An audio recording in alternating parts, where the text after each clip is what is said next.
Alhamdulillahirabbil alamin. Wassalatu wassalamu ala al-mab'uts rahmatan lil alamin. Nabiyina Muhammad wa ala alihi wa sahbihi wa man tabi'ahum bi ihsanin ila yaumiddin, amma ba'd.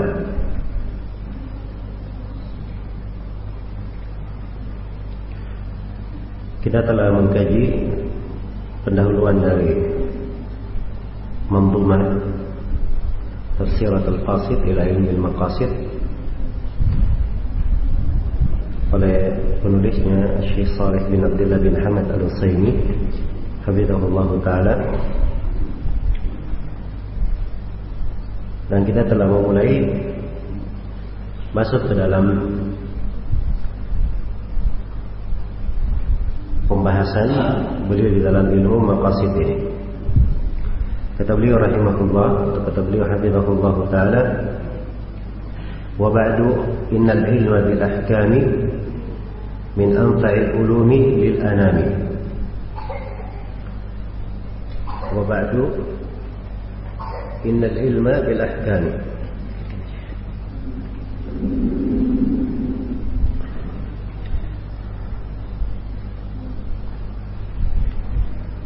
iya, innal ilma bil ahkam, sungguhnya ilmu tentang al-ahkam. Al-ahkam kebanyakan penggunaannya dipakai di pembahasan fikih, mencakup di seluruh pembahasan fikih di 4 babnya, apakah itu di bab ibadat atau di bab muamalat atau di bab al-ankihah atau di bab al-hudud dan al-aqdiyah. Dan kadang dipakai juga untuk penggunaan ahkam seputar Al-Quran, ahkam tentang Al-Quran. Nah, itu di pembahasan ulumul Quran ada buku-buku tersendiri yang ditulis tentang al-ahkam, ahkamul Quran. Jadi al-ilm bil ahkam itu min anfa'il ulumi lil anam, dari ilmu yang paling bermanfaat untuk manusia, karena terdapat di dalamnya dari hal yang mengatur kebaikan mereka di kehidupan dunia ini dan merupakan jalannya ke negeri akhirat. Iya. Dan memang al-ilmu nafi' salah satunya adalah ini, ilmu tentang syariat, tentang ahkam.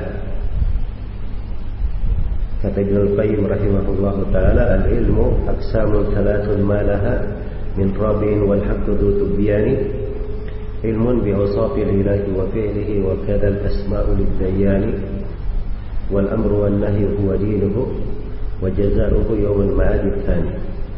Itu 3 jenis ilmu. Beliau ilmu al-ilm aqsamul thalath, 3 jenis, 3 bagian. Tidak ada kisim yang keempat. Hanya 4 saja ilmu yang hanya 3 saja ilmu yang bermanfaat. Yang pertama adalah ilmu tentang nama-nama dan sifat-sifat Allah Subhanahu wa ta'ala. Dan yang kedua adalah ilmu tentang al-amru wan nahyu, ilmu tentang al-amru wan nahyu, nilai terkait dengan ahkam syariat. Kemudian yang ketiga adalah ilmu tentang hari pembalasan. Baik. Kemudian kata beliau rahimahullah atau hafizahullah ta'ala, ya, saya biasanya kebanyakannya baca buku-buku yang penulisnya sudah meninggal. Ini penulisnya masih hidup ya, jadi sering salah ucap.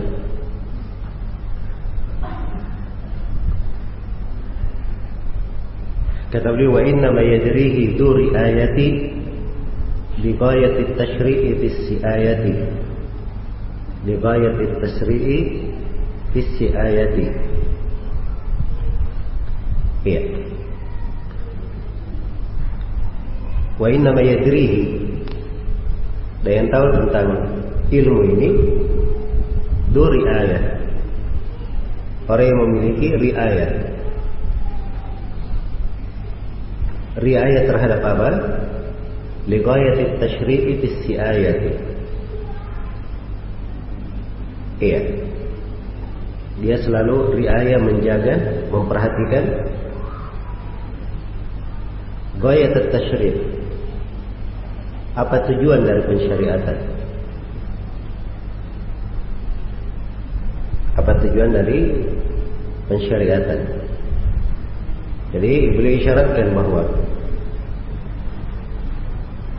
ilmu ini untuk mengetahui maksud dari maqasid syariah ini diketemukan oleh orang yang selalu mencermati gaya dari at-tashri'. Ujung dari pensyariatan itu apa? Iya. Mustadhiran maqasid asy-syari'ati wa mudrikan lil hikmatil mani'ati.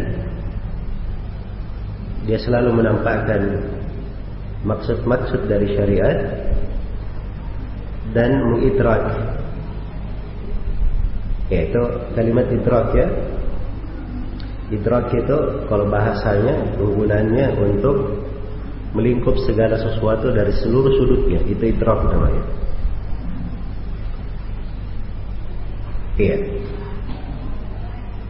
Jadi kalau dia lingkup sesuatu itu dari seluruh sudut, itu baru dikatakan yudrikuhu. Yudrikuhu. Karena itu di dalam Al-Quran ketika disebutkan kisah Nabi Musa dan Bani Israel dikejar oleh Fir'aun dan bala tentaranya, begitu Bani Israel sudah melihat pasukan Fir'aun di belakang, sudah saling melihat, maka itu dibahasakan di dalam Al-Quran, falamma tara'al jam'ani qala ashabu Musa inna lamudrakun.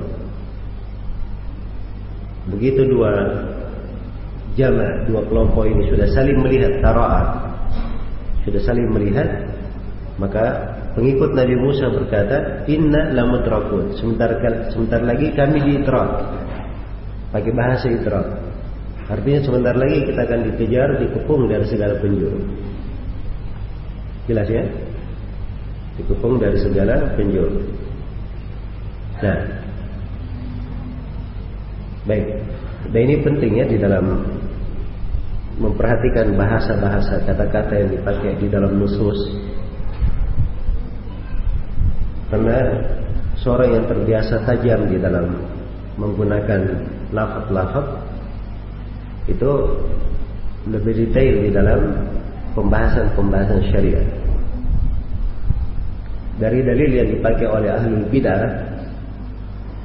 mereka mengingkari Allah dilihat, itu mereka berdalil dengan ayat la tudrikuhul absar wa huwa yudrikul absar. Allah itu tidak diliputi oleh pandangan mata, dialah Allah yang meliputi pandangan mata. Nah, mereka jadikan ini dalil bahwa dalil untuk mengingkari ru'yatillah, melihat Allah Subhanahu wa ta'ala. Nah, ini sudah keliru dari sisi pendalilan. Karena di dalam ayat tidak dinafikan ru'yah, yang dinafikan adalah apa? Idrak. Beda antara menafikan idrak dan menafikan ru'yah. Beda antara dua hal. Kalau ru'yah itu melihat, itu bahasa Arab, ru'yah melihat tidak dari segala sudutnya. Karena itu ada bahasa di sebagian buku-buku akidah, ya, bahwa kami tetapkan ru'yah bighairi idrak, dia sebut, tanpa ada idrak. Itu ada di bahasa sebagian buku-buku akidah. Kalau saya nggak salah dipakai oleh Ibnu Qudamah di Lum'atul I'tiqad. Iya, karena ru'yah itu melihat bukan dari segala sudut. Ya, misalnya tiang ini ya, saya hanya lihat dari depan, dari sudut depan, sudut kiri. Dua sudut belakangnya saya tidak lihat. Makanya dalam bahasa Arab saya hanya berkata ra'aitu al-amud, cuma saya lihat saya. Tapi kalau saya lihat di semua penjurunya, depan, belakang, kanan, kiri, ini baru dikatakan adraktul amud. Pakai kata idrak. Jelas ya? Baik. Jadi di sini kita kembali ke kalimat penulis mustadhiran maqasid asy-syariah. Jadi orang yang dapat faedah bisa mengetahui tentang hukum-hukum itu apabila dia melihat dari ghayatut tasyri', melihat dari apa maksud dari pensyariatan itu. Iya. Dan dia bisa mengetahui maksud dari pensyariatan itu kalau dia hadirkan maqasidus syariah. Dan dia mengidrak lil hikmatil mani'ah, hikmah yang menahan, hikmah yang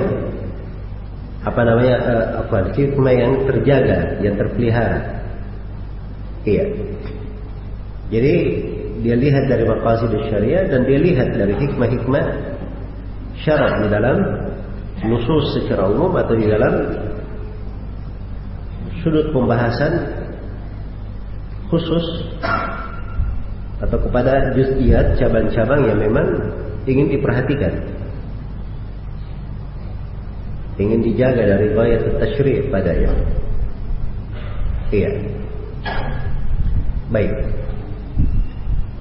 Maka setelah itu beliau berkata, fahaka khud manzumatan azizah latifatan fi fanniha wajizah. Maka sekarang ambillah fahaka, maka berikut ini khud, ambillah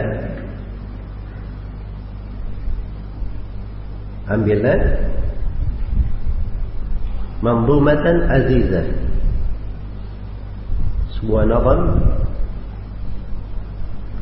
yang azizah. Jadi dia manzumah. Manzumah itu orang Arab itu dalam pembicaranya cuma ada dua, ada nithir dan ada syair.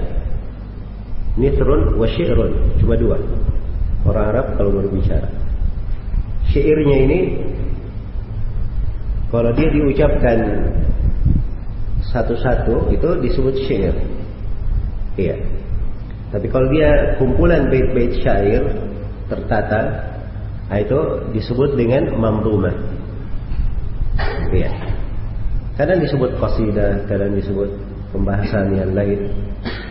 Kalau ini disebut manzumah, disebut arjuzah. Kalau manzumah itu lebih umum ya. Manzumah bisa memakai qafiyah apa saja. Bisa disebut manzumah. Iya. Dan bisa misalnya ada bukunya Hafidz Al-Hakami rahimahullahu taala, Al-Manzumatul Mimiyah fil Adab wal Wasaya Al-Ilmiyah. Itu manzumah ya. Dan lautan syair yang beliau pakai di dalam manzumah itu, beliau memakai Bahrul Basit. Innal basita ladaihi yubsatul amalu mustaf'ilun fa'ilun mustaf'ilun fa'ilun. Itu wazan yang dipakai di manzumah itu. Jadi boleh pakai wazan apa saja kalau dia manzumah.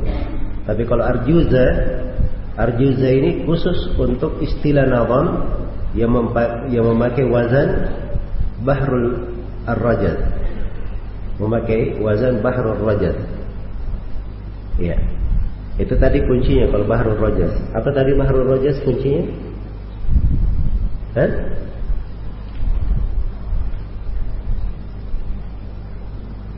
Belum ditulis ya? Fi abhuril arjazi bahrun yashulu. Mustaf'ilun. Ya. Jadi manzumah ini fungsinya kalau orang Arab itu untuk memudahkan, mengumpulkan rangkaian yang banyak, dikumpulkan dalam bait syair, jadi mudah dihafal, gampang diingat. Jadi gampang diingat, kan begitu? Iya. Misalnya apa? Syurut la ilaha illallah. Hah? Coba syarat la ilaha illallah. Ilmun yakin, al-ilm, al-yakin. Cuma dua. Al-ikhlas, as-sidq, al-mahabbah, al-inqiyad, al-qabul. 7. Ada yang ke-8? Al-kufur bima siwallah, kan begitu.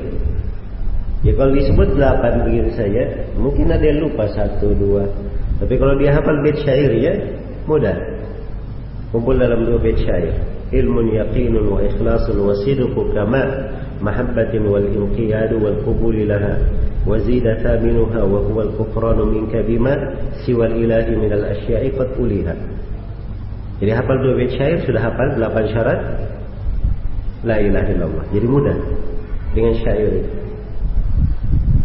Siapa 10 orang sahabat yang dijamin masuk surga?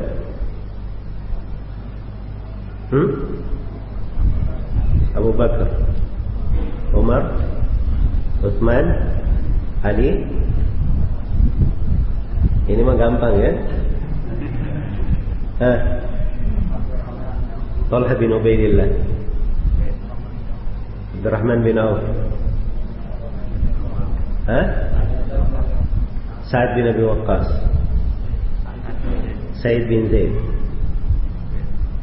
Az-Zubair bin Al-Awwam. Satu lagi, Aminu hadhil ummah, jangan dilupa, Abu Ubaidah Ibn al-Jarrah. Jadi berapa semuanya? 10 orang. Mudah hafal 2 bait syairnya. Lil Mustafa khairu sahbin nassa annahum fi jannatil khuldi nassan zadahum syarafa hum Talhatu wa ibn Auf wa Zubairu ma Abi Ubaidah wa Sa'dani wal khulafa. Sudah lengkap. Jadi syair begitu fungsinya. Sama di sini antum di pembahasan maqasidus syariah. Ini pembahasan kita sudah uraikan ya, isi buku ini ada pendahuluannya, ada pertama tentang pentingnya mempelajari ilmu ini. Kemudian penulis terangkan manhajianya sekarang. Kemudian beliau sebutkan apa sebab dinamakan dengan Tafsiratul Qasid. Setelah itu beliau terangkan fawaid, pelajaran, faedah mempelajari ilmu maqasid. Setelah itu beliau bawakan definisi maqasidus syariah itu apa. Lalu beliau berbicara tentang pembagian maqasid menjadi 3. Ya, daruriyat, hajiyat, dan tahsiniyat. Setelah itu beliau bawakan pembahasan tentang mukammilat. Ini kan banyak pembahasan, dikumpul dalam 35 bait syair oleh penulis. Kan mudah semua diingat. Ini yang ringkas. Iya. Dalam ilmu mustalah juga seperti itu. Hafal al-Baiquniyah dari Mamdumah itu, al-Baiquniyah kalau dihafal dengan bagus maka dia bisa menyerap banyak dari aqsam ulumul hadits, bagian-bagian dari ilmu hadits. Dia mau belajar nahwu misalnya, iya, dia hafal untuk pemula ya, dia hafal misalnya Nadham al-Imriti, atau dia hafal misalnya Mulhatul I'rab karya Al-Hariri, maka seluruh pembahasan nahwu telah dia pegang. Kalau dia ingin lengkap, hafal saja Alfiyah Ibnu Malik. Iya, hafal Alfiyah Ibnu Malik, semua pembahasan nahwu ada di dalamnya. Jadi dengan Mamdumah ini menjadi mudah, ringkas ilmu itu untuk apa? Untuk dilingkup, diserap, dipegang. Baik. Jadi kata beliau, "Fahakar khud mamdumatan azizah." Iya. Beliau sifatkan mamdumanya azizah. Azizah itu, kata aziz ada dua makna, 2 penggunaan aziz. Aziz bisa bermakna jarang, bermakna nadir. Iya. Dan aziz bisa bermakna kuat, sangat berharga. Iya.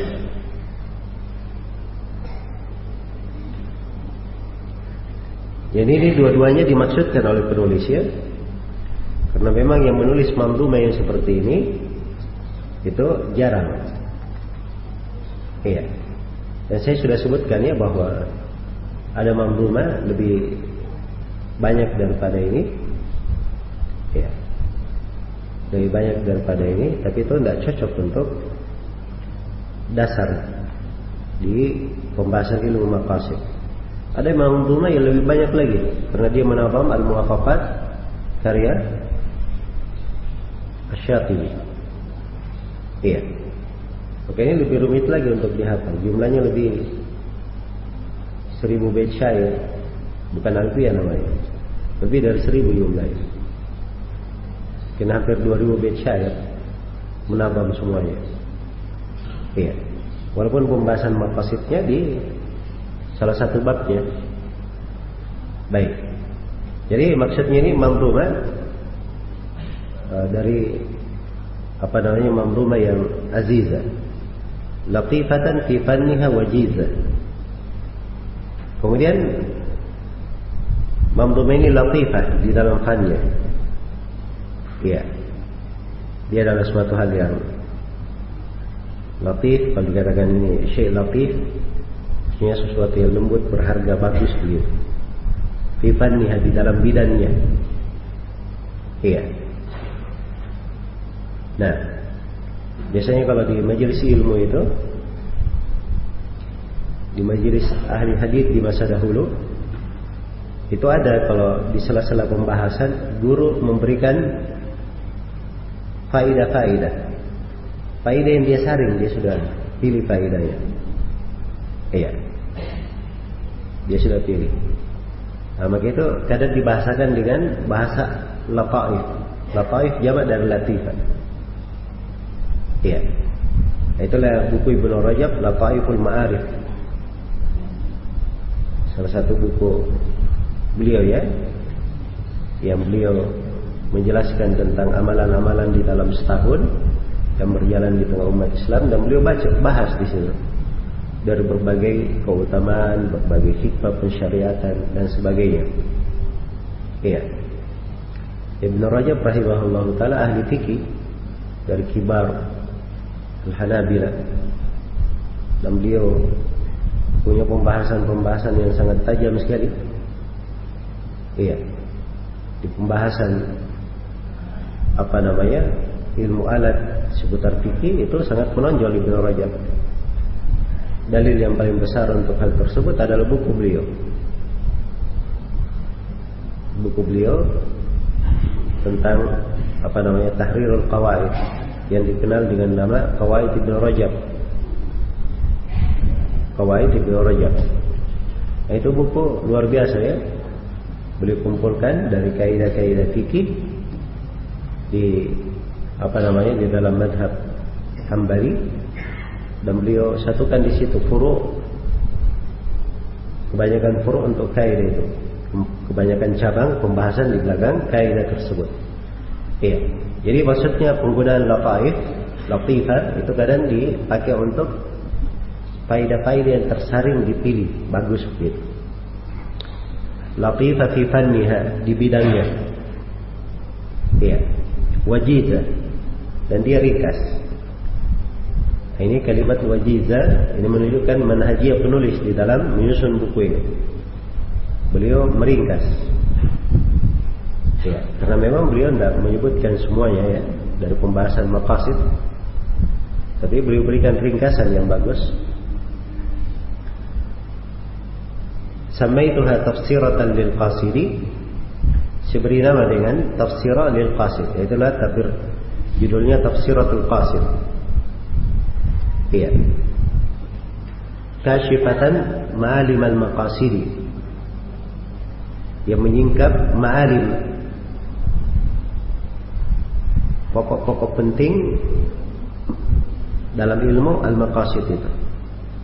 Ma'alim, ya kalau ada apa namanya, yang merupakan ciri pokoknya, benderanya di situ, ya. Nah, itu yang dia singkat supaya kelihatan ya. Jadi kalau misalnya kita bangunan ya, mau ditahu batasan-batasannya di mana bangunan ini, yaitu ada ma'alimnya namanya. Jadi kalau sudah tersingkap, sudah kelihatan ke bangunan batasannya sampai bagaimana dan bagaimana bangunan tersebut. Iya. Jadi ini beliau membuat dari manzumah ini untuk menyingkap ma'alim al-maqasid. Tufiduna kamala bisyari'ati. Bi itu sama dengan kata hadihi. Hadihi. Cuma hanya kan litanbih. Bi-nya untuk isyarat.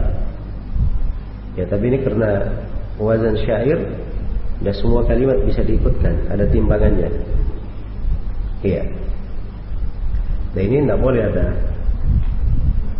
apa namanya hadis ini. Jadi penulis kalau misalnya berkata hadihi, ya, maka ini akan berubah wazannya. Kalau ini kan sekarang tufiduna, ini mafa'ilun, kamaladi, ini fa'ulun. Jadi kalau dia tambah hadihi, itu akan rusak nanti wazannya, tidak sesuai dengan kaidahnya. Iya, dia tambah dua kalimat di situ, ditambah satu watat kalau dalam istilah syairi. Makanya hanya tidak disebut. Jadi kalau kita bahasakan umum, tufiduna kamala bisyari'ati. Tufiduna kamala hadihi syari'ah, begitu. Hadihi syari'ati. Iya. Untuk perhatikan ya, di akhirnya kadang ti kita baca ti kasrah. Kalau di atas azizah disukun, itu karena memang ada timbangannya syair. Syair itu timbangan. Kalau di atas itu azizah, ditulis azizatan, wajizatan, itu akan lebih kalimatnya, nanti akan rusak wazan syairi. Baik. Musilatan lirrutabir rafi'ati, yang mengantar kepada, jadi ada dua faedah di sini. Ya, atau ada faedah di sini. Tufiduna, faedah mempelajari ilmu maqasidus syariah, dia memberikan faedah kepada kita kabala hadihi syariah, kesempurnaan syariat ini. Musilatan lirrutabir rafi'ati,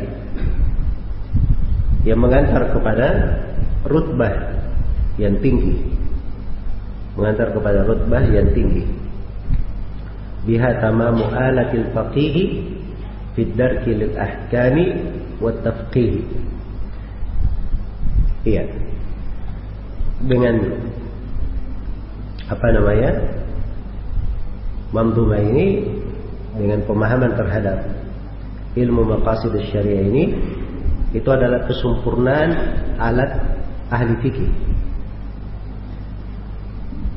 Jadi perhatikan bahasanya, kesempurnaan alat seorang faqih, seorang ahli fikih. Jadi ahli fikih itu ada alat-alatnya. Dan tadi saya sudah sebutkan alat-alatnya apa tadi? Ilmu ushul fikih, ilmu qawaid fiqhiyah, dan ilmu maqasidus syariah. Baik. Jadi ini kesempurnaan alat al-faqih fid darki lil ahkami wat tafqih, di dalam melingkup hukum-hukum dan memahami. Iya, jadi di sini beliau sebutkan dua faedah di dalam mempelajari ilmu maqasidus syariah. Ada dua faedah di sini. Faedah yang pertama adalah mengenal kamal syariah.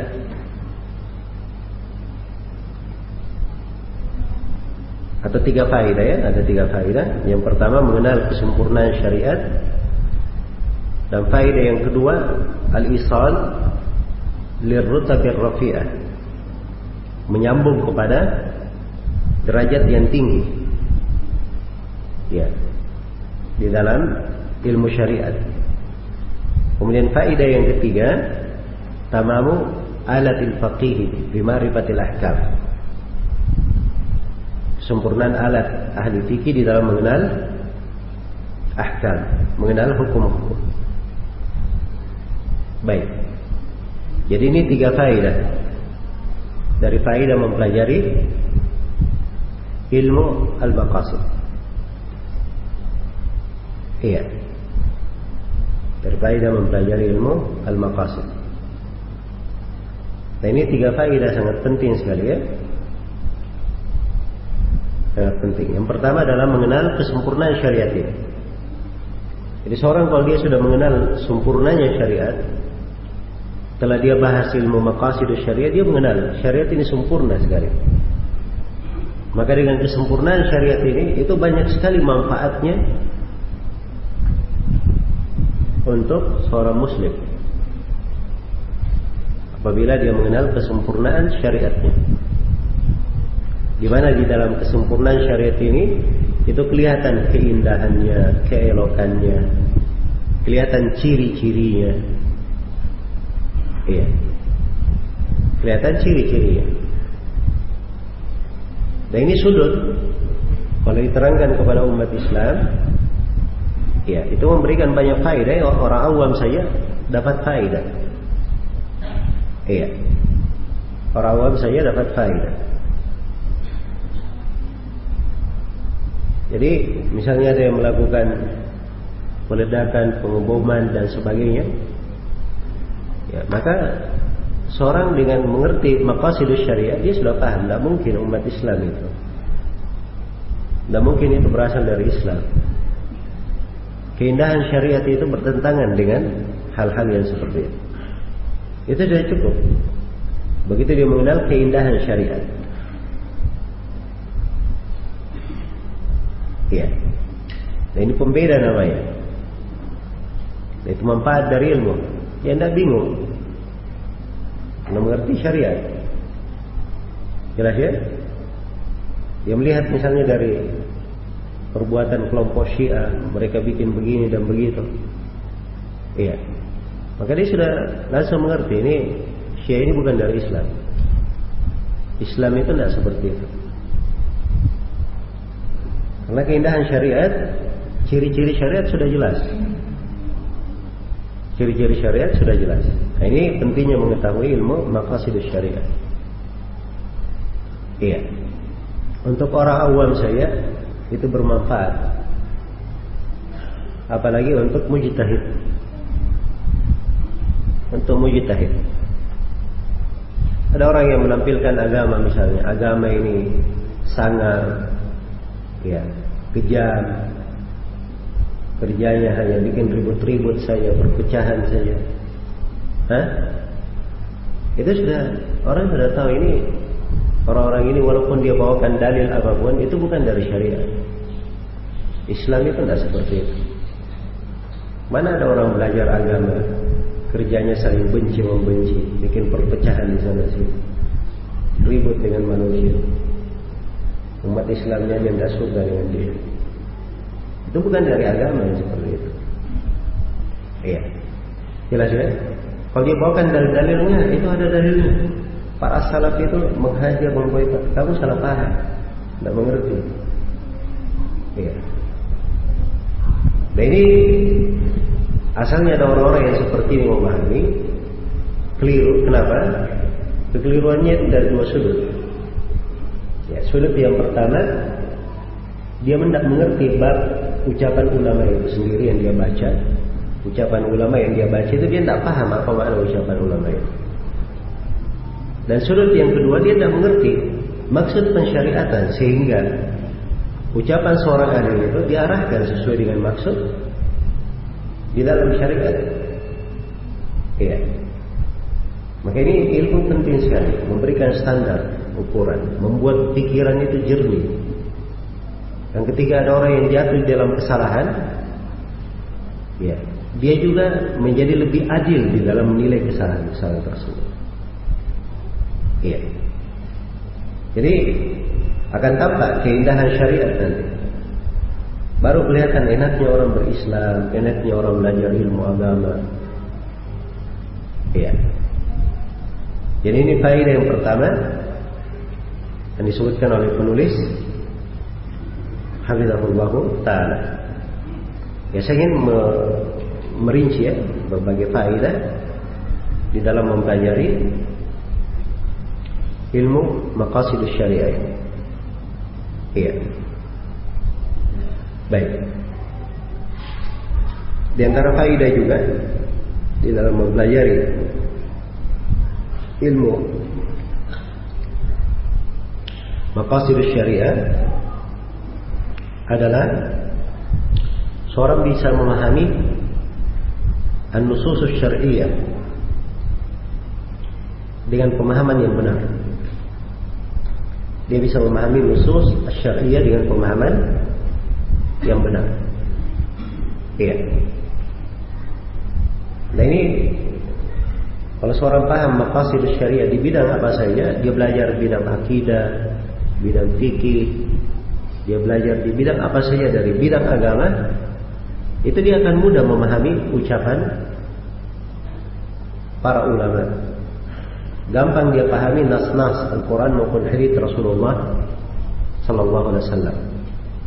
Karena dia terbiasa di dalam melihat maksud pensyariatan. Ketika dia melihat suatu nas, dia lihat dari segala sudutnya.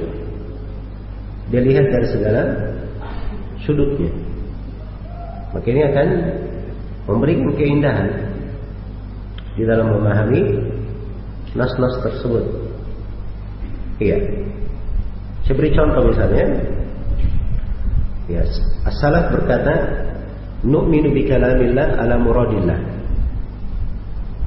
Di pembahasan asma wa sifat ya. Kita beriman terhadap firman Allah, sifat kalam Allah sesuai dengan kehendak Allah. Ini ala muradillah. Ini datang sebagian orang dia katakan bahwa madhabnya salaf itu adalah tafwid. Tadi menisbatkan tafwid kepada madhab salaf. Iya. Jelas ya? Dan ini tidak mengerti dari maqasidus syariah. Dia tidak paham. Karena itu keliru dalam menisbatkan hal itu. Iya. Jadi kalau dia punya pengetahuan tentang maqasidus syariah dengan benar, maka dia akan mampu memahami ucapan para as-salaf tersebut, bahwa itu maknanya kita tetapkan sifat kalam sesuai dengan kehendak Allah. Iya. Terkait dengan sifatnya ditetapkan sebagaimana datangnya. Adapun kaifiatnya hanya Allah Subhanahu wa taala yang mengetahuinya. Kan begitu. Ini begitu seorang kenal dari maksud pensyariatan, bahwa Al-Quran ini misalnya datang dengan bahasa Arab, dengan lisan Arabiyyin mubin. Kemudian juga dia pahami tentang ayat laisa kamitslihi syai'un wa huwas samiul basir, maka dia akan bisa memahami ucapan as-salaf itu dengan lurus dan benar. Dengan lurus dan benar. Ini terkait dengan pemahaman apa? Pemahaman an-nusus. Cara dia memahami nusus tersebut. Iya.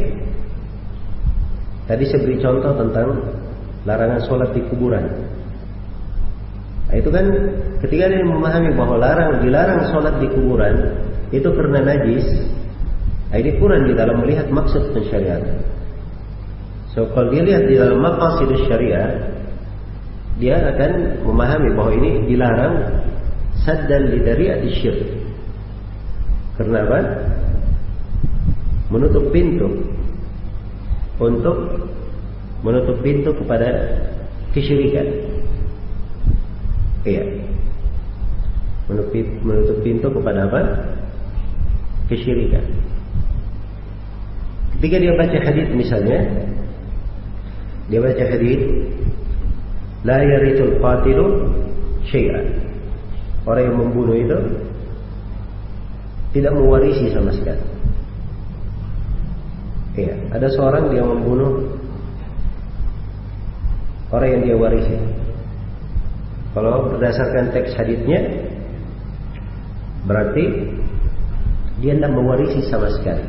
Apakah membunuhnya masuk di dalam qatlu amdin atau qatlu shibhu amdin, atau qatlu khata'in, itu 3 jenis membunuh ya. Apa saja dari jenis membunuhnya dia tidak dapat warisan. Tidak dapat apa? Warisan. Kan itu yang dipahami. Iya. Itu yang dipahami. Tapi para ulama itu tidak melihat seperti itu.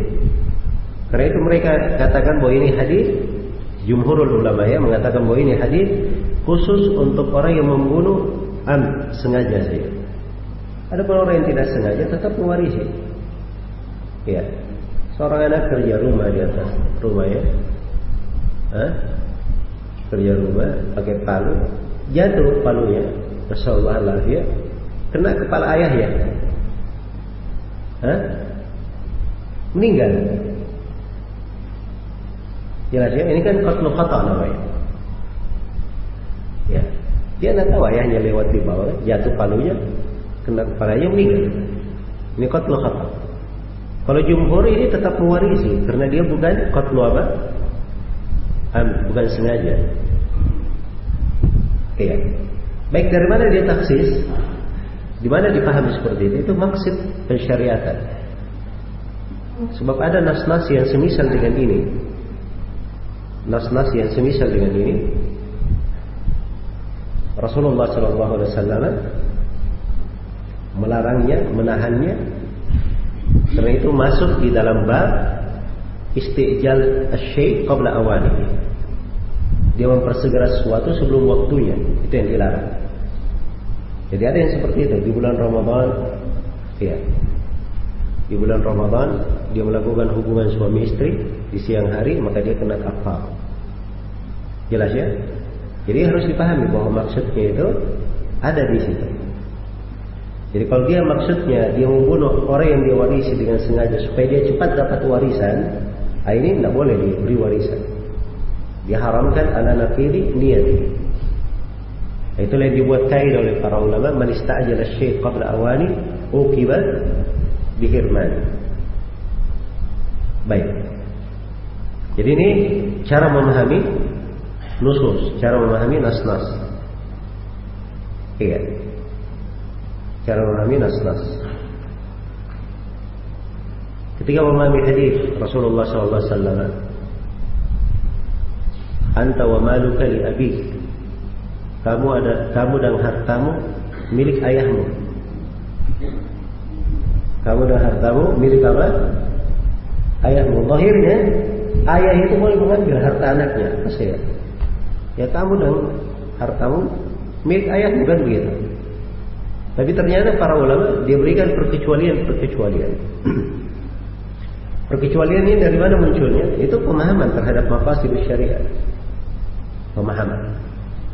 Salah satu perkecualiannya, tidak boleh dia mengambil harta anaknya untuk dia berikan kepada anaknya yang lain. Sebab ini akan menyebabkan terjadinya permusuhan dan percekcokan antara kedua anak. Karena syariat itu tidak ada mengizinkan sesuatu yang akan melahirkan nanti perselisihan dan percekcokan seperti itu. Itu bertentangan dengan maksud syariat. Karena itu diperkecualikan, diberi syarat, ada syarat-syaratnya. Jelas ya? Baik, ini contoh. Iya. Jadi maksudnya dengan contoh-contoh ini, apabila seseorang itu memahaminya dengan baik dan dengan benar, dia akan mudah di dalam memahami nas-nas. Iya. Kemudian di antara faedah juga, di antara faedah mempelajari maqasidus syariah, itu sudah diisyaratkan di atasnya oleh mudrikan lil hikmatil mani'ah. Jadi ada hikmah yang terjaga. Karena itu dari faedah mengetahui ilmu maqasid, pelajaran ilmu maqasid itu ma'rifatu hikmatit tasyri'. Seorang mengenal hikmah pensyariatan. Iya. Dan dimaklumi ya, kalau seorang itu paham hikmah pensyariatan, dia akan lebih yakin terhadap apa yang dia pegang. lebih yakin terhadap apa yang dipegang dan lebih bersemangat di dalam menjalankannya. Iya. Seorang perempuan misalnya diperintah memakai jilbab, terus dia memahami apa hikmah syariat di dalam perintah tersebut, itu dia akan semakin tunduk melaksanakannya, semakin tunduk di dalam melaksanakan syariat tersebut. Ini dalam memahami maqasid. Iya. Jadi ketika seorang mengenal dari maqasidus syariah, maka ini akan lebih mempermudah untuknya mengenal dari hikmah pensyariatan tersebut. Hikmah dari pensyariatan tersebut. Baik. Kemudian dari faedah yang berikutnya, ini faedah yang keberapa? Yang ketiga ya. Faedah berikutnya adalah menggunakan maqasidus syariah tersebut di dalam as-siyasah asy-syar'iyyah. Dalam siyasah asy-syar'iyyah. Ya. Ini pembahasan agak riskan ya, pembahasan ini. Dan banyak hal yang perlu dirinci sebenarnya. Cuman saya ingin mengisyaratkan di sini. Iya. Salah satu bagian dari syariat ini ada namanya as-siyasah asy-syar'iyyah. Siasah itu bukan politik dalam bahasa Indonesia ya, yang berarti sikut menyikut, tendang menendang, atau ada yang bikin kebijaksanaan bagaimana caranya dia dukung atau dia tentang kebijaksanaan tersebut. Tapi siasah itu di dalam makna di agama ini itu adalah pengaturan. Pengaturan yang membawa kebaikan untuk masyarakat dan negeri. Itu namanya siasah. Iya. Karena itu ada kaidah ya di dalam di dalam ucapan al-fuqaha di sini, bahwa tasarrufat waliil amr munafatun bil maslahah. Perbuatan-perbuatan, tindak laku dari seorang waliul amr, seorang pemimpin, itu bersandar kepada maslahat. Bersandar kepada maslahat. Iya. Nah, ini di sini penggunaan dari sisi maqasidus syariah. Penggunaan dari sisi maqasid asy-syariah. Karena itu ada hal-hal tidak semua orang bisa masuk di situ. Harus ditahu dan dipahami bahwa syariat maksudnya mensyariatkan di situ untuk apa. Iya. Kenapa ada seperti itu di dalam syariat? Ketika ada percekcokan, perselisihan, itu selalu dikembalikan ke urusan pengadilan, urusan mahkamah. Sebab memang adanya mahkamah itu untuk raf'ul khilaf, mengangkat perselisihan. Iya. Itu salah satu maksudnya ya.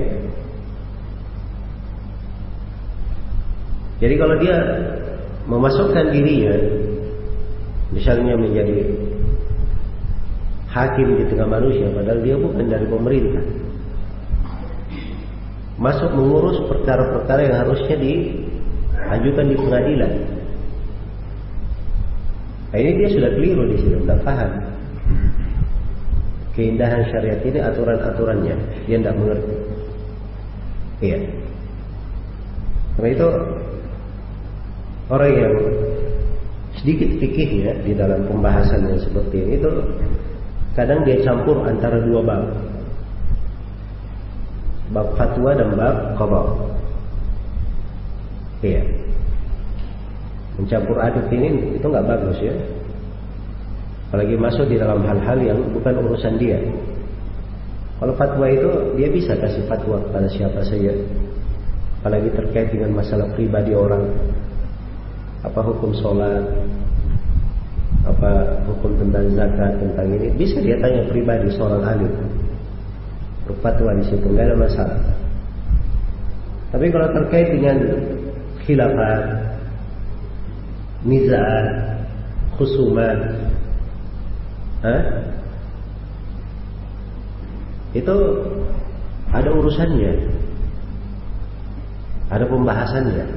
Lagi terkait dengan maslahat-maslahat umum, terkait dengan masalah-masalah umum, itu ada hadis dari Nabi memberikan tuntunan. Diriwayatkan oleh Imam Abu Daud dari Auf bin Malik radhiyallahu anhu, Rasulullah sallallahu alaihi wasallam bersabda, "La yaqussu 'alan nas illa amir au ma'mur au mukhtar." Jangan ada yang berbicara di tengah manusia kecuali seorang pemimpin, amir, atau yang diperintah oleh pemimpin, makmur. Kalau diperintah oleh pemimpin berarti dia dipasang, memang diwakilkan. Inilah pimpinan negara. Dia pasang gubernur, dia pasang imam masjid, dia pasang qadhi, dia memasang mufti khusus untuk itu. Itu nggak ada masalah, diizinkan. Jelas ya? Jadi hanya ada amir, hanya makmur. Dua. Yang ketiga namanya mukhtar. Nah, inilah mukhtar ini yang menserobot-serobot saja, bukan haknya dia masuk. Itu dicela di situ. Jelas ya? Nah itu saya tanya kepada Syekh Shalal Fauzan, pada sebagian ulama kadang dia tidak ditunjuk resmi oleh pemerintah dalam hal itu, lalu berbicara dalam sebagian masalah yang bukan urusannya. Kata Syekh Shalal Fauzan, ini alim ini, ya, dia tidak ada hak memberi fatwa di negeri ini, apalagi dia memberi fatwa di luar negeri. Nah, ini kan dhabit yang bagus di dalam pembahasan syariat. Terputus khilafat itu, gampang diatur ketika terjadi apa? Masalah-masalah. Iya. Jadi kalau ada hal yang dikritik, misalnya adalah hal yang dipermasalahkan, bisa menjadi terang, gampang diatur. Cuman kalau orang tidak ada pegangan, nah ini menjadi rumit masalah. Menjadi rumit. Ada orang yang dituduh begini, ditanya apa kesalahannya juga nggak tahu. Ya. Jelas ya? Tadi katakan begini, ketika mau dihadapi untuk hal tersebut juga tidak jelas. Maka ini hal-hal yang seperti ini itu keluar. Syariat itu tidak memberikan hal yang seperti ini. Agama ini adalah agama yang sempurna, mudah, mengatur segala perkara, munabbah di dalam urusannya. Itu keindahan di dalam syariat itu. Jelas ya? Jadi di antara faedah yang sangat besar di dalam pembahasan ini, seorang mengenal terkait dengan masalah menggunakan ilmu maqasid di dalam tasarrufat imam, seorang pemerintah. Iya. Jadi kalau dikenal dengan bagus akan banyak sekali dari faedah dan manfaatnya. Tapi ini ilmu tersendiri ya, terkait dengan siasah syariah, ada pembahasannya tersendiri. Iya. Kemudian di antara faedahnya mempelajari ilmu maqasid di dalam pembahasan tarjih. Seorang ketika merojihkan, menguatkan pendapat. Iya.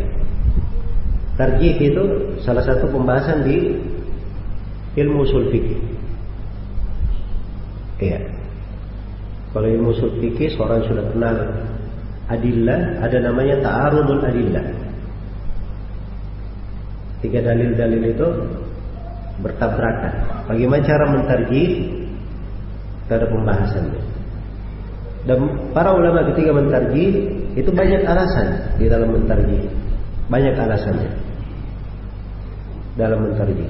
Kadang dari sisi dalilnya lebih kuat, kadang dari sisi ini lebih mudah. Karena syariat itu adalah mudah. Kadang dari sisi ini lebih hati-hati, kadang dari sisi ini lebih dekat kepada kebersamaan.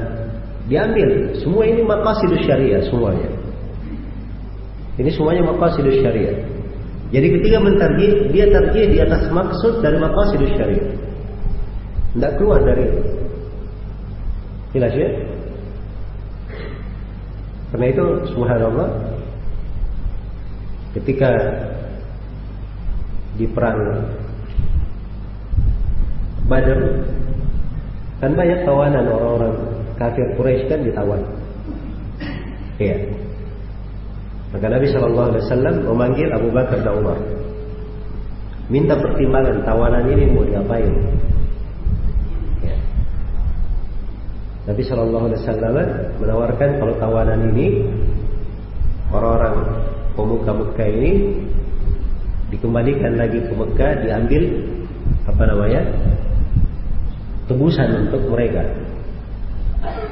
Abu Bakar As-Siddiq berpendapat, ya Rasulullah, Banul Ammi wal Ashirah, bahasanya lembut Abu Bakar, anak-anak paman dan keluarga sendiri ya Rasulullah. Iya, kita kembalikan aja mereka ke Mekah.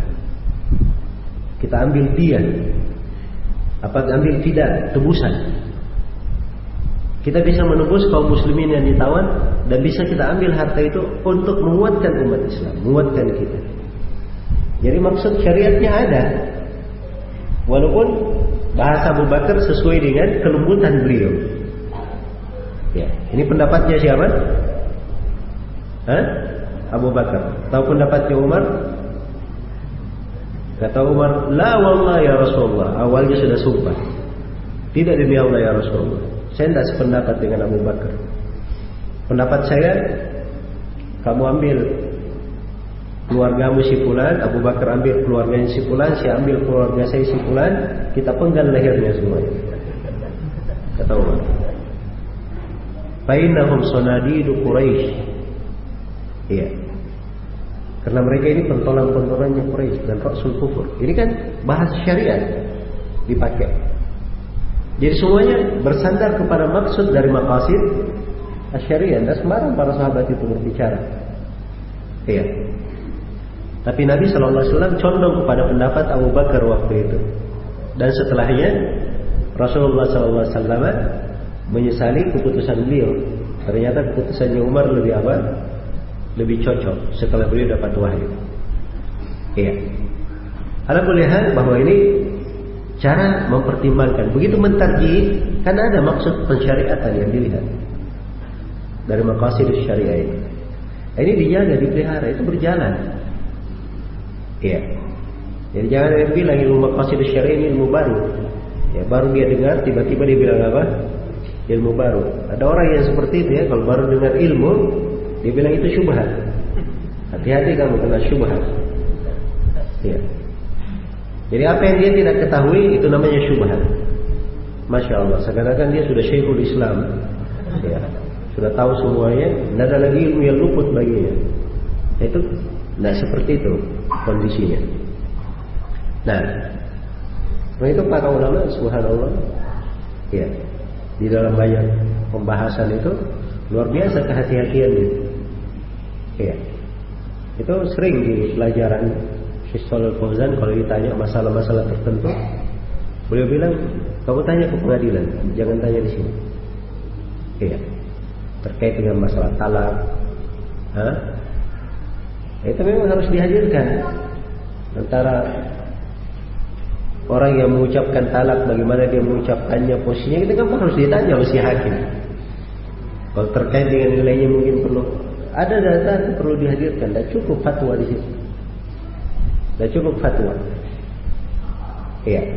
Ini datang orang yang baru belajar kitab talak, ditanya tentang talak, jawab di sana sini. Akhirnya ribut anggota pengajiannya, tiap hari bicara talak saja. Iya. Karena tidak ada kaidah yang bagus dia pegang dalam hal tersebut. Iya. Ada lagi yang tanya, apa hukum kerja di bank? Misalnya, ustadznya terangkan kerja di bank itu hukumnya tidak boleh begini. Ini si penanya dia keluar ketemu kawannya kerja di bank, dia boikot, dia hajar. Ya ini pelaku dosa maksiat, kita harus hajar karena apa? Dia kerja di bank. Apa hubungannya jawaban Ustaz ini dengan apa? Perbuatan orang tersebut? Tidak ada hubungannya. Jelas ya? Dia hanya menjawab saja. Hukum syar'i tidak mendudukannya pada orang. Itu beda antara orang menjawab hukum syar'i dan tanzilul ahkam, menurunkan hukum itu kepada orang. Itu beda. Dalam hal tersebut. Nah, ini yang kadang manusia tidak membedakan, tidak pandai membedakan. Ya. Kadang ada sebagian orang juga menjawab sembarangan juga. Dia tidak melihat kondisi penanya. Kalau kita tahu kondisi penanya, kadang harus diberikan jawaban sesuai dengan kondisinya.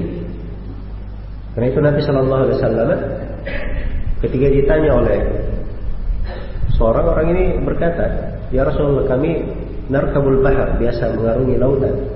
Walaysa ma'ana minal ma'i illa qalil. Kami tidak bawa air kecuali sedikit. Kalau dipakai berwudu bisa habis airnya di laut. Bolehkah kami berwudu dengan air laut? Kan pertanyaannya berwudu dengan air laut saja kan? Tapi Nabi beri jawaban lebih. Kata beliau, wa tahuru ma'uhu al-hillu maitatuh. Airnya itu mensucikan dan bangkainya boleh halal dimakan. Dia beri jawaban tambahan. Ya, sesuai dengan kondisi orang tersebut. Sesuai dengan kondisi orang tersebut. Karena itu kadang sebagian orang dia masuk di dalam pekerjaan seperti bekerja di bank. Ya, sudah diterangkan misalnya itu riba, tidak boleh bekerja di situ. Tapi kalau dia keluar dari pekerjaannya, mungkin dia akan mendapat bahaya lebih besar daripada itu. Sebagian orang dibiayai sekolah, apa segala macam tahunan. Mungkin dia keluar dari situ bisa membahayakan dia, membahayakan keluarganya. Ini kan bertentangan. Itu betul, doror, bahaya dia lakukan. Tapi kalau dia keluar ada bahaya lain. Dan di dalam syariat ini ada kaidahnya, la doror wala dirar. Ya, kalau dia tetap berada di situ dan dia keluarnya itu dipertimbangkan. Karena itu sebagian pertanyaan yang seperti ini saya tanyakan ke Syekh Shalih Fauzan. Ada orang yang bekerja misalnya di pajak, kata beliau nggak boleh dia duduk di situ. Kecuali kalau dia keluar, dia tadarrur, kata beliau nggak apa-apa, dia tetap kerja sampai dia dapat pekerjaan lain.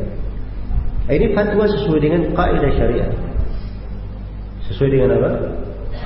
Maqasid syariat. Itu seorang alim seperti itu punya fikih. Dia ketika menjawab itu tidak melihat kepada satu sudut saja. Dia lihat kepada sudut di dalam syariat itu. Iya.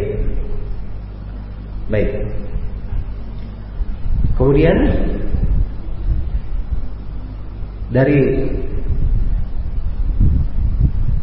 jadi faedahnya terkait dengan tarjih ya.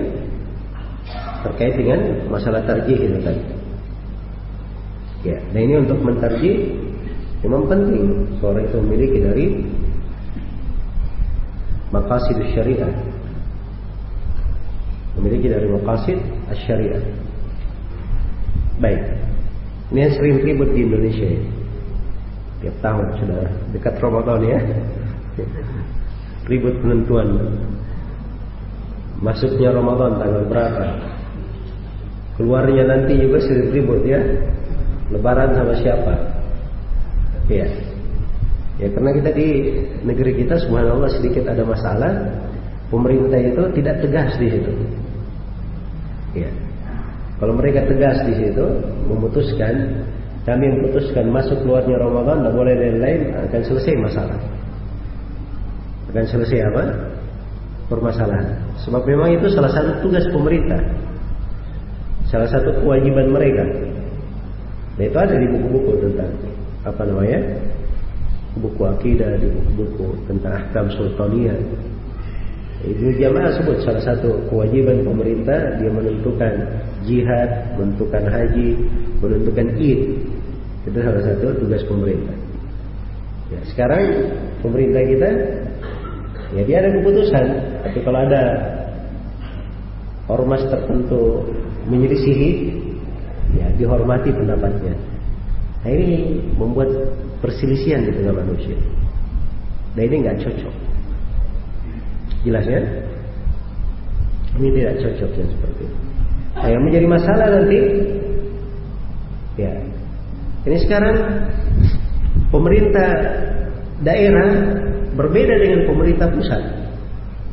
Ya, pemerintah pusat di hari Sabtu, pemerintah daerah berdasarkan ikut ormas lain dia di hari Ahad. Nah, semuanya pemerintah. Bingung kan nanti mau ikut yang mana? Semuanya pemerintah. Iya. Jadi kalau ada yang cuma pakai kaidah bersama pemerintah saja, dia tidak melihat maksud syariat di belakangnya, akan bingung pasti. Semuanya apa? Pemerintah. Tapi kalau dilihat dari maqasid syariat, itu mudah di dalam memahaminya. Sebab yang dimaksudkan, dia jangan melakukan id di luar kebanyakan manusia. Kan Nabi memberi ukuran itu di dalam hadits Abu Hurairah riwayat At-Tirmidzi, kata beliau, al-idu as-sawmu yawma tasumun wal fitru yawma tuftirun wal adha yawma tudhahun. Kata beliau, puasa itu adalah hari kalian semua berpuasa. Berbuka adalah hari kalian semua berbuka. Dan Idul Adha adalah hari kalian semua berkurban. Jadi disandarkan kepada kebanyakan manusia. Kebanyakan manusia. Iya. Ya kalau dia di situ di sebuah tempat, dia lihat kebanyakan orang itu kayak gimana. Itu sudut yang diperhatikan. Jelas ya?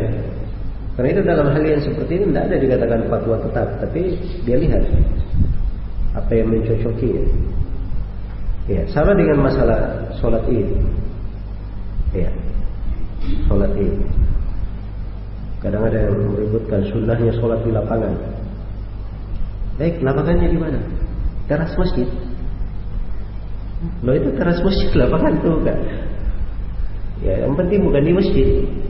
Masjidnya lebih luas daripada teras masjid. Hah? Nah, ini tidak melihat kepada maksud pensyariatan. Ya. Nabi SAW dan para sahabat, kenapa sholat bukan di Masjid Nabawi? Sebab di lapangan itu lebih luas daripada apa? Daripada masjid. Sekarang di kota Madinah tidak ada tempat sholat lebih luas dari Masjid Nabawi. Jadi orang sholatnya di mana? Di Masjid Nabawi. Mau cari lapangan di mana? Kan begitu. Nah, ini harus dipahami yang seperti ini. Ya, bukan saya berkata boleh sholat di masjid, sholat id di masjid tidak. Ya, kalau kita di Indonesia itu, yang boleh sholat di masjid itu cuma masjid yang sangat besar saja, bisa menampung seperti lapangan. Itu oke, nggak ada masalah. Tapi kalau seperti masjid, lapangan-lapangan sudah masyhur di Indonesia. Tempat-tempat id itu ada lapangan-lapangannya. Seorang jangan bikin lapangan kecil, ya, atau dia bikin tempat khusus untuk yang bersamanya saja. Kemudian dia tinggalkan kebanyakan orang. Dia tinggalkan apa? Kebanyakan orang. Karena yang dimaksudkan dengan id adalah kebersamaan. Nah, itu dijaga dari sisi kebersamaan di sini. Jelas ya? Baik. Selain daripada itu, pelaksanaan id harus ada izin pemerintah dan sebagainya. Itu semuanya harus diperhatikan. Ini dari bentuk-bentuk mentarjih itu kita perhatikan dari maksud-maksud pensyariatan. Dari maksud-maksud pensyariatan. Iya. Baik. Kemudian ini sudah katanya ada waktu 9.30 ya waktunya. Hah? Gimana, mau dijeda dulu? Ya kita jeda sampai jam 10. Atau saya jawab pertanyaan saya. Ya bagus ya Anda. Saya lihat masih stabil, belum khusyuk. Ya.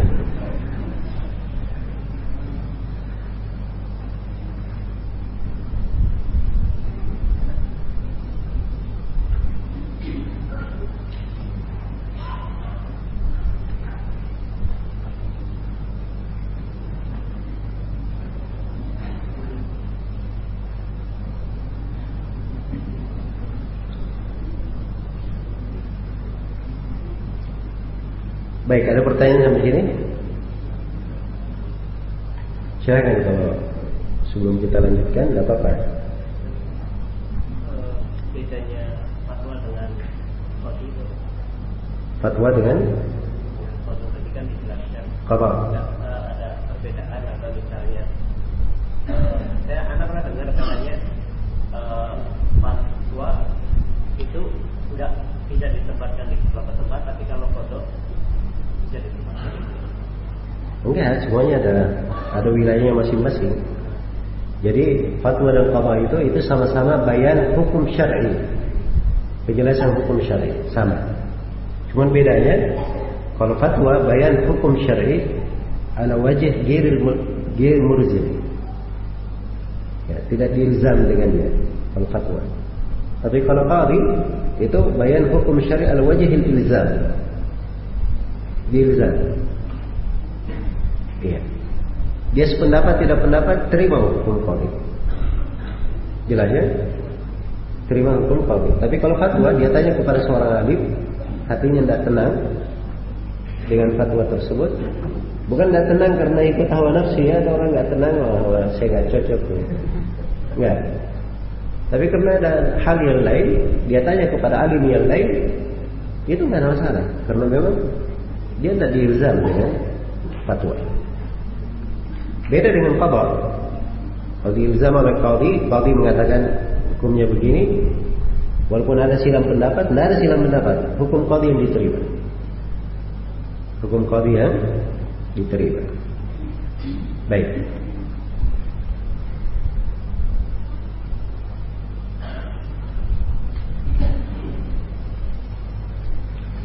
Kalau wilayahnya fatwa, dia pada wilayah-wilayah yang terkait dengan hal-hal yang tidak ada khusumat, nizaat. Tapi kalau qadha, dia bisa memberikan, dia masuk di dalam khusumat, nizaat dan hal-hal yang terkait dengannya. Ya. Karena itu kalau di Saudi saja misalnya, itu ada darul ifta, ada mahkamah. Ada mahkamah. Jadi kalau urusan pengadilan datanya ke mahkamah. Datanya ke mahkamah. Kalau urusan fatwa datanya ke darul ifta. Itu beda antara dua hal. Jelas. Kadang qadhi, sebagian qadhi ada masalah di qadha, mereka tanya ke darul ifta, minta fatwa. Nanti masuk ke qadhi yang hukum, jatuhkan hukumnya. Jelas ya? Itu ada ini. Ada sebagian sudut di situ terkait dan ada yang merupakan bagiannya masing-masing. Ya. Kalau ada 3 fatwa, kita ambil yang paling ringan untuk kita, boleh itu ya? Oh, nggak boleh. Kalau dia memilih sesuai dengan hal yang dengan cara yang benar, nggak ada masalah. Tapi kalau dia mengikuti hawa nafsunya saja, tatabur rohas, dia cari yang paling gampang, iya. Kalau dia tidak setuju, saya nggak setuju, saya tanya yang lain aja dah, supaya dapat setuju. Padahal sudah diterangkan dalilnya, jelas untuk itu. Nggak boleh seperti itu ya. Baik.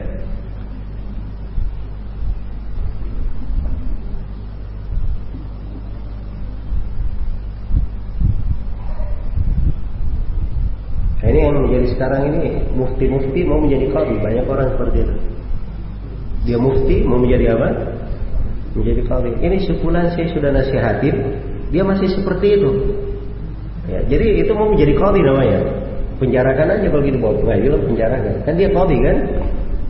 Ya kalau dia mufti hanya memberi nasihat, dia beri nasihat saja. Nasihat, kalau dia berubah alhamdulillah. Kalau enggak, dia sudah tunaikan kewajibannya, nggak usah masuk dalam hal-hal yang bukan urusannya. Iya.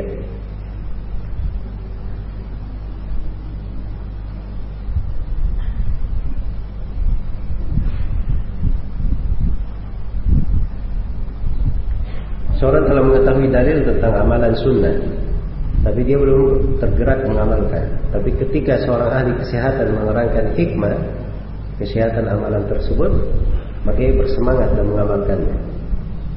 Bagaimana dengan keikhlasan amal seperti ini. Iya.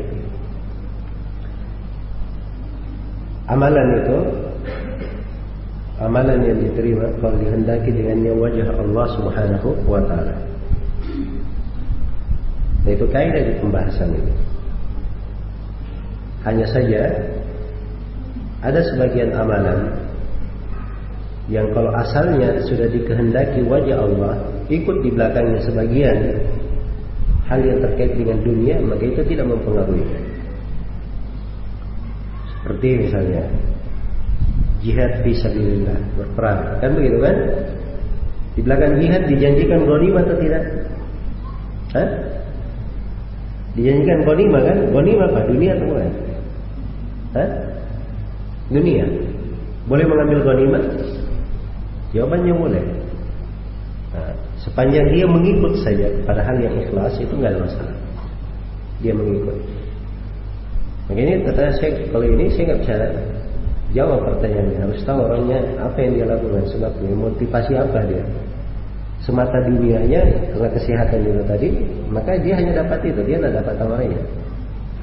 Tapi setelah dia dengar dari ahli kesehatan merangkan, oh subhanallah, benar Nabi kalau begitu ya, dia semangat. Kalau begitu saya amalkan sunnah ini. Bukan karena ahli kesehatannya, tapi dia semakin yakin terhadap apa? Hadits Nabi SAW. Nah, itu nggak ada masalah ya dalam hal ini. Baik. Berita tentang bidadari dalam ayat memberi efek targhib untuk beramal saleh. Bagi kaum laki-laki ini hikmah yang jelas. Lalu efek targhib apa yang didapatkan oleh kaum wanita membaca ayat ini?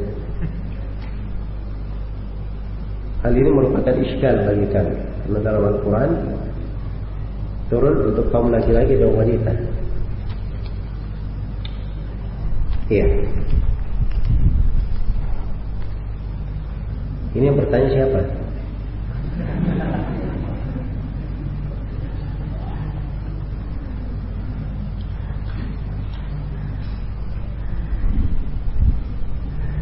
Pertama begini ya, itu bukan di pembahasan bidadari saya yang diterangkan targhib.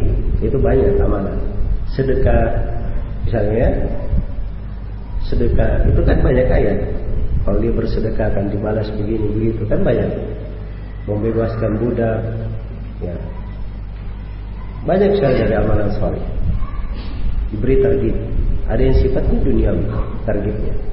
Tapi itu kaidahnya, seorang ketika beramal, dia jangan beramal menghendaki dunia, itu saja. Dia beramal untuk apa? Akhirat. Kalau asal niatnya untuk akhirat, dia ingat janji-janji Allah di dalam hal tersebut, maka itu tidak dipermasalahkan. Karena dia hanya mengikut saja. Karena itu keliru ya sebagian orang yang kalau dia mengajak misalnya bersedekah, ini kan banyak yang sering ngajak-ngajak sedekah kan? Ya. Jadi yang diingatkan itu selalu pahala anunya saja, dunianya saja. Kamu kalau bersedekah 1 mobil, kamu dapat 700 mobil. Harga misalnya kan? Jadi hanya berpikir di situ saja, tidak diingatkan tentang ikhlasnya. Iya. Tidak diingatkan tentang apa? Ikhlasnya. Ada yang pergi umroh, saya kalau umroh rezeki saya lancar. Kan begitu. Cuma ingat rezekinya dilancarkan saja.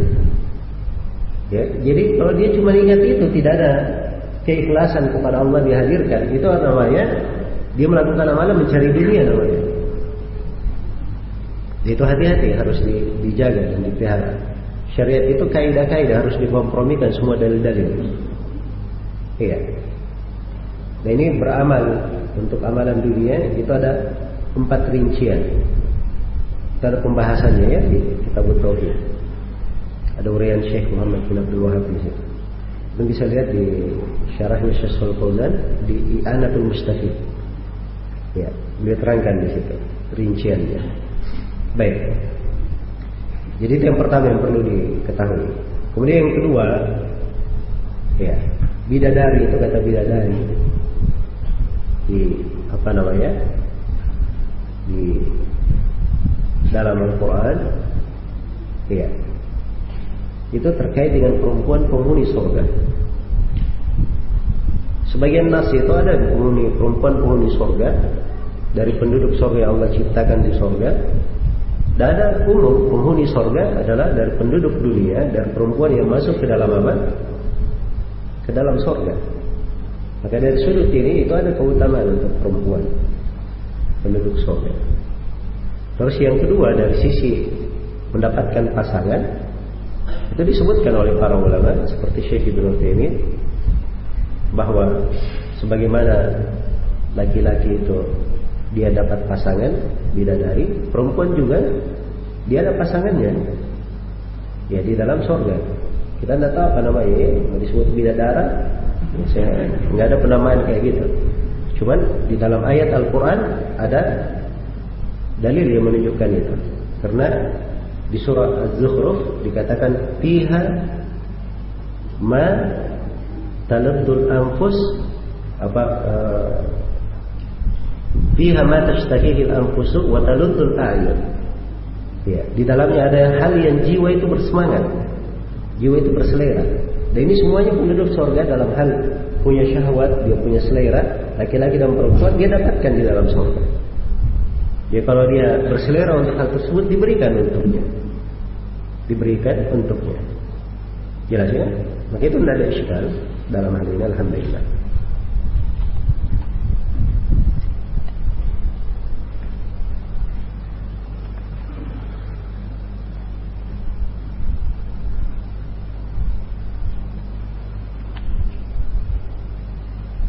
Di tempat kami untuk sholat id tidak ada lapangan yang bisa dipakai. Mana yang lebih baik? Sholat di masjid yang cukup luas atau di sepanjang jalan? Ya. Jalan itu bukan lapangan ya, bukan lapangan. Hanya saja maksudnya itu tadi mengumpulkan kaum muslimin. Kalau memang masjidnya lebih luas, mengumpulkan orang di situ, berkumpul di masjid. Kalau misalnya masih perlu bisa ditambah ke belakang, itu nggak ada masalah ya, bagus di masjid. Bagus di masjid. Tapi kalau di lapangan dia misalnya di jalan dia bisa mencakup orang lebih banyak lagi, di jalan nggak ada masalah. Di jalan tidak ada masalah. Iya. Nah itu di banyak negara-negara yang mayoritas kafir, kan umat Islam punya masjid besar itu sedikit.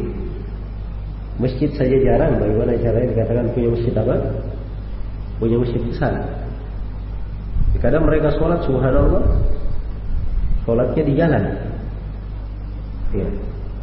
Sudah kerjasama dengan pemerintah setempat, kerja sholat di jalan.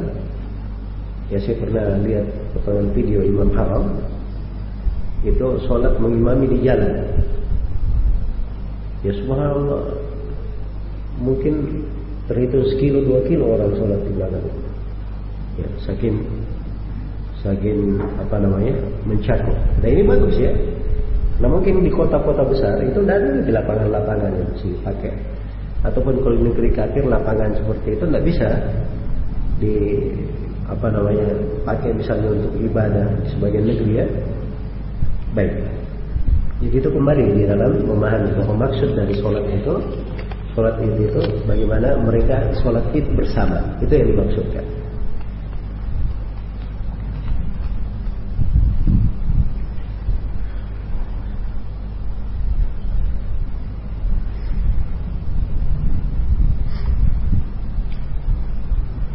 Seorang imam sholat baru ingat setelah jam 7 pagi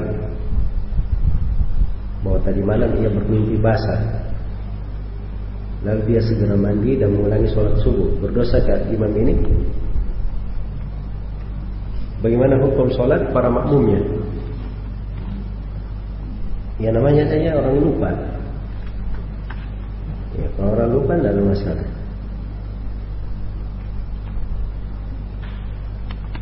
Itu telah dikabulkan untuk umat ini. Rabbana la tu'akhidna in nasina aw akhtana. Iya. Dan itu telah dikabulkan untuk umat ini.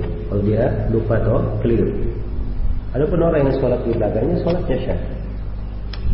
Sholatnya syah. Sholat itu kalau dia sudah berlalu, sudah selesai sesuai dengan ketentuannya, maka tidak ada hal yang membatalkannya.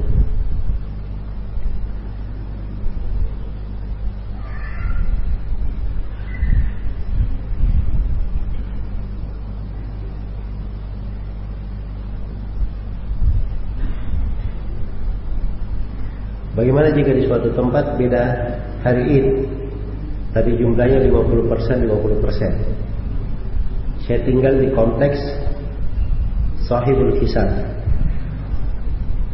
sedangkan Sahibul Ru'ya sholatnya terpecah-pecah masing-masing masjid. Saya ikut mana? Nah, ini rumit juga ya masalahnya. Rumit masalahnya. Ya, kalau seperti ini kondisinya, pertama dia ikut rukyah, hilal. Kemudian dia ikut kebanyakan manusia di tempatnya.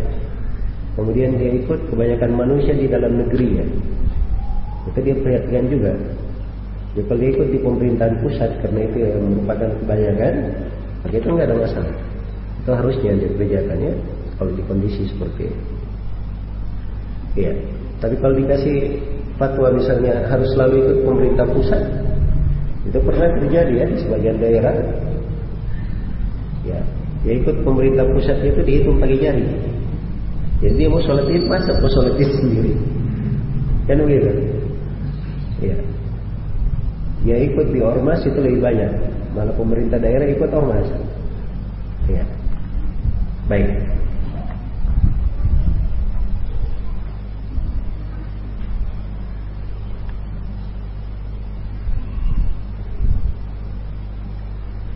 Kami kerja di pabrik yang pada hari Jumat tetap ada orang yang standby dan menunggui pabrik. Pertanyaannya, apakah kami tetap mendirikan sholat Jumat di sekitar pabrik atau sholat sendiri-sendiri? Iya. Baik, ini pertama terkait dengan masalah kerjaan ya, kerjaan duniawi ya. Dan seorang itu kalau terkait dengan pekerjaan duniawi, dia cari pekerjaan yang tidak mengganggu aktivitas ibadahnya, kewajiban. Asalnya seperti itu. Jadi dia usahakan mencari pekerjaan yang tidak mengganggu aktivitas ibadahnya, sholatnya, puasanya. Tapi kalau misalnya seorang ditakdirkan dia hanya kerja di sebuah pabrik, tidak ada penghasilan lain kecuali itu, tidak ada pekerjaan lain kecuali itu, maka tidak ada masalah dia kerja di situ. Terkait dengan sholat Jumatnya, kalau dia dapat tugas misalnya untuk menunggui pabrik, ya, dan mengharuskan tidak sholat Jumat, maka di situ dia tempuh upaya dulu ya, diupayakan minta izin untuk selalu diberi waktu untuk Jumat atau yang semisal dengan itu. Kalau memang tidak bisa, maka Jumat itu kalau sudah dia tidak ikut dengan kaum muslimin secara umum, maka yang menunggu ini mereka sholat duhur secara berjamaah, tidak sholat apa? Tidak sholat Jumat. Dan berjamaah itu tetap disyariatkan. Kalau dia tidak Jumat, dia sholat duhur secara berjamaah. Baik.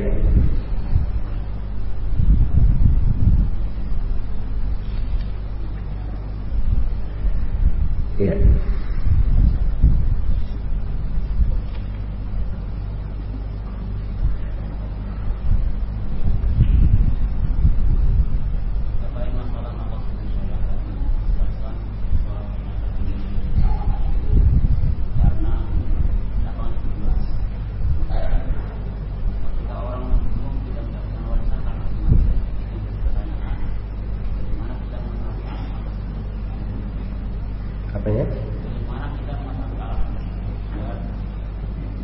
Akan datang nanti pembahasannya. Akan datang pembahasannya. Ada pembahasan turuk ma'rifatil maqasid, cara mengenal maksud-maksud syariat. Baik.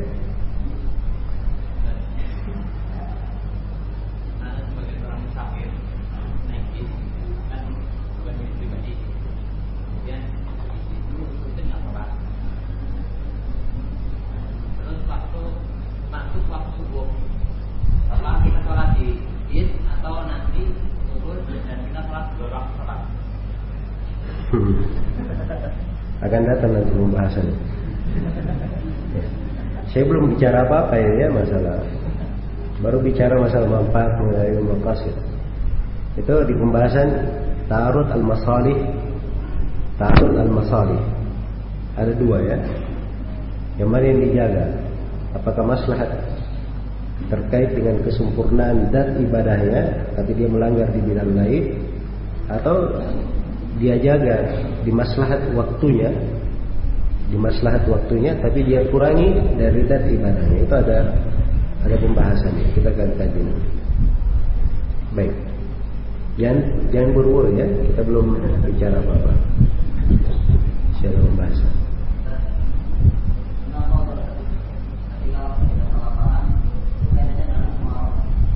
Hah?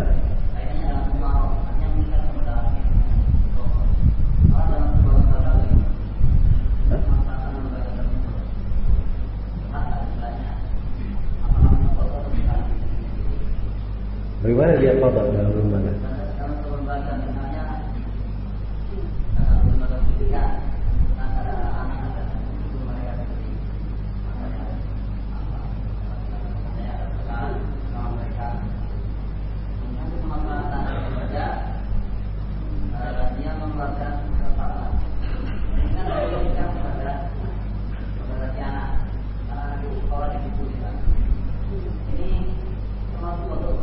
Nah, bukan qada itu.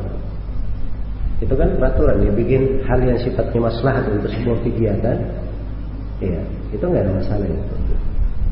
Jelas ya? Dia melanggar aturan yang dibuat oleh sekolah. Itu masuk di dalam dia melanggar perjanjian kan begitu. Termasuk di dalam hal-hal yang terkait dengan itu. Tapi kalau pembahasannya ada dua orang bertikai, berselisih, bertengkar, ribut, apa segala macam, nah itu di pembahasan qada. Baik.